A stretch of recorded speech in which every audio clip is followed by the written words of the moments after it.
Assalamualaikum warahmatullahi wabarakatuh. Perkenalkan kami dari kelompok 8 mata kuliah Komunikasi dan Negosiasi Bisnis. Pada kesempatan kali ini kami akan memaparkan mengenai analisis iklan layanan masyarakat. Sebelumnya perkenalkan nama saya Bekti Anjarwati dengan NIM 192141010 dan rekan saya Bakoh Prasetyo dengan NIM 192141024. Berikut kami tayangkan iklan layanan masyarakatnya. Saat ini, ada yang harus terus berjuang terpisah dari keluarga. Ada yang siap berkorban demi meneruskan asa. Ada yang harus lembur walau bekerja dari rumah. Ada yang harus pintar mencari kesempatan baru. Ada yang setia memastikan keamanan. Ada yang memberikan kemudahan. Ada yang terus berjuang menuntut ilmu di tengah pandemi. Saat ini, ada yang terus memastikan semua berjalan lancar. Ada yang terus mengayuh harapan, dan ada yang tak kenal lelah mencari terobosan. Saat ini, ada banyak pahlawan di sekitar kita yang terus berjuang demi saat nanti.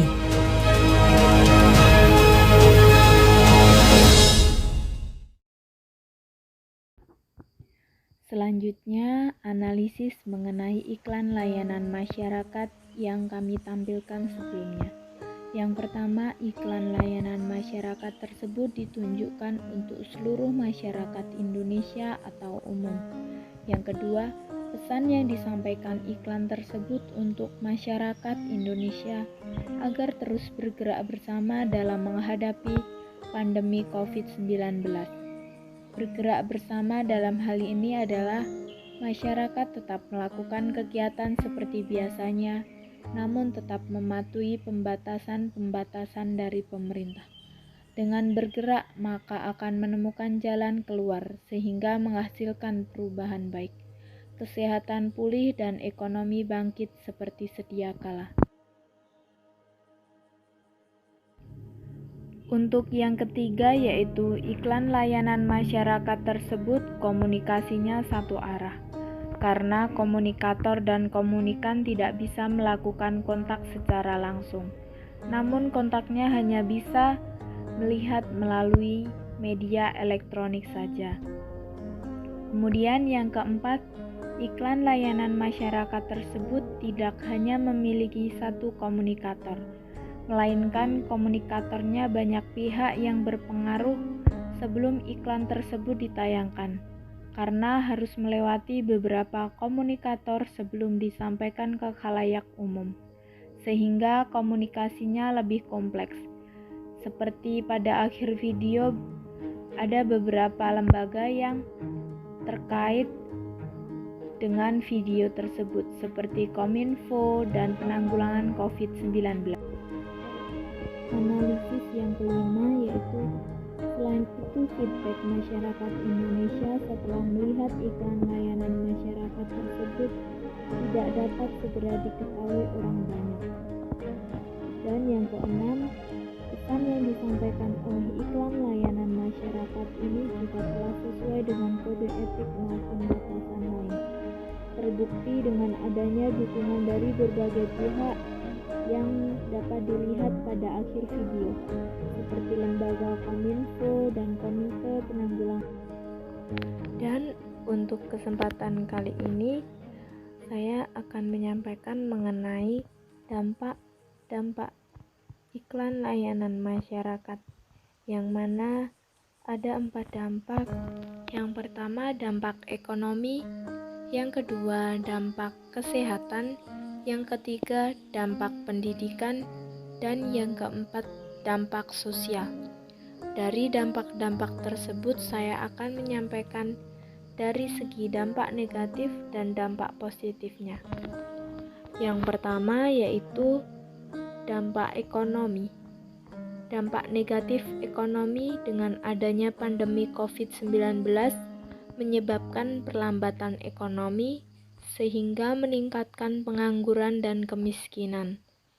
Untuk dampak positifnya dari segi ekonomi, masyarakat lebih banyak diharuskan untuk berinovasi pada masa pandemi, seperti jasa layanan antar makanan yang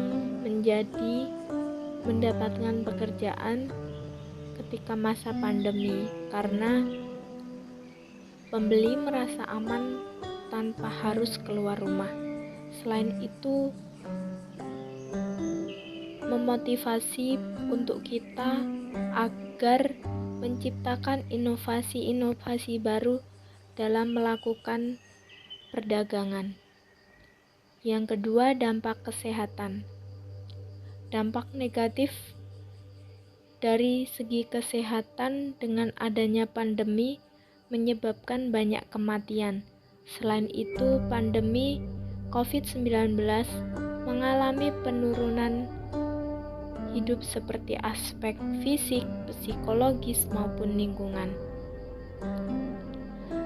Dari segi dampak positif adanya pandemi COVID-19 menjadikan masyarakat lebih memperhatikan kesehatan masing-masing. Banyak peneliti yang melakukan percobaan guna mencari jalan keluar agar meminimalisir dampak COVID-19, seperti dengan adanya vaksin sehingga masyarakat lebih terlindungi. Dan yang ketiga, dampak pendidikan. Dampak negatif pendidikan dengan adanya COVID-19, banyak pelajar yang harus melakukan pembelajaran di rumah sehingga guru sulit memantau tingkat pemahaman para pelajar. Selain itu, harus banyak biaya yang dikeluarkan untuk membeli kuota internet meskipun telah mendapatkan subsidi dari pemerintah.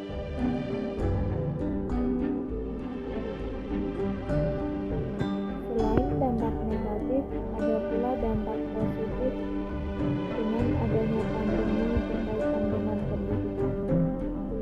Banyak pelajar yang menggunakan teknologi, sehingga tidak kaget menggunakan teknologi berbagai macam untuk kedepannya. Selain itu, dengan adanya pandemi COVID-19, banyak institusi pendidikan memulai pembelajaran dengan menginovasikan media pembelajaran melalui online, sehingga banyak kemajuan yang sebelumnya belum pernah dilakukan dengan menggunakan media online. Dan yang keempat, dampak sosial. Dampak negatif dari COVID-19 yaitu meningkatkan kemiskinan, karena pembatasan sosial dari pemerintah berdampak pada kegiatan sehari-hari masyarakat jadi terhambat, seperti pekerjaan yang kurang sehingga menimbulkan pengangguran dan meningkatkan kemiskinan. Assalamualaikum warahmatullahi wabarakatuh. Di sini saya Bakoh Prasetyo akan menjelaskan sedikit mengenai pandangan saya terhadap kelebihan dan kekurangan dari iklan layanan masyarakat yang kami angkat ini.